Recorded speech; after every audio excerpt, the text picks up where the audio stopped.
I came up with this way to think about RPA and where to apply it called the rule of fives. And it's relatively simple. There are 3 rules, which is a little confusing. Some people think there should be 5 rules, but there are really only 3 rules. But each of those rules has a 5 that's very important in the rule. So decision management, decisions are really what the bot is making, so it might look at a field in a spreadsheet and that might be a certain value. And based on that value, it might open up a different application and do something else, make a data entry. That's the kind of decisions we're talking about here. But when you get to a number bigger than 5 or 7 or 8, these are not precise numbers here, you really need more embedded rules management.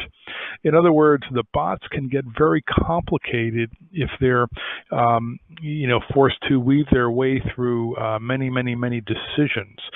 They become very difficult to maintain. So when you get beyond a certain level of decision complexity, well, then you're looking at either business process management or case management that has embedded rules management. And some of the case management solutions can handle 1,000 rules for a commercial insurance claims application. So rule management is very, very important. You want the business to be able to change rules easily. That's why that rules management market developed and why that capability has been embedded in BPM solutions. So keep the decisions 5 or less. Keep the number of applications accessed. The real talent of robotics, software robotics, is really controlling the applications that are on a desktop or that are externally accessed via web sites. It has the software capability to sort of act like human hands and go and search and access applications.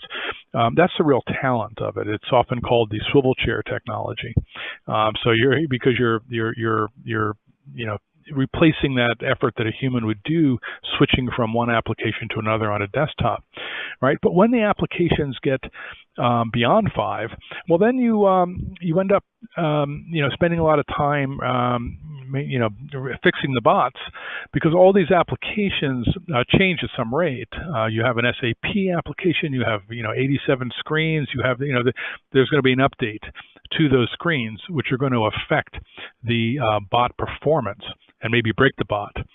So the applications can get a little hard to maintain beyond a certain number. In a sense, there's think about it this way, because many of you are technical people and you've been enterprise architects and so forth. There's a reason we built APIs. APIs are a way to coordinate connectivity at a sort of plumbing level so that the changes to the applications above it will not affect that connectivity. Well, RPA doesn't work through APIs, which is a real difference between BPM and RPA. BPM is all about APIs, really. You have web services connectivity. You have ways to visualize APIs. You have a way to interconnect and with many different alien types of applications. If you didn't have that, you couldn't be a BPM platform. BPM doesn't do anything by itself. It's got to integrate with other applications. It's got to orchestrate. Orchestrate requires a lot of API type connectivity. You don't have any of that in RPA. RPA's connectivity is through the UI. It's through the existing applications. So you want to keep the number of applications relatively small, and then the clicks, 500 clicks, because remember what you're doing here is you're mimicking human activity, and that activity is often keystrokes. It's mouse movements. When you get beyond a certain number, 500 or 1,000, you're probably not on some happy path that's repeatable. When you find processes or tasks that meet these rule of 5s, and you find them in some volume, transaction volume, that's where you get really good numbers.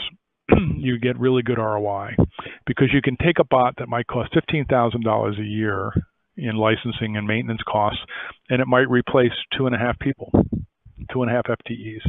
You're taking out 6,000 to 7,000 hours a year out of an operation with $15,000 a year.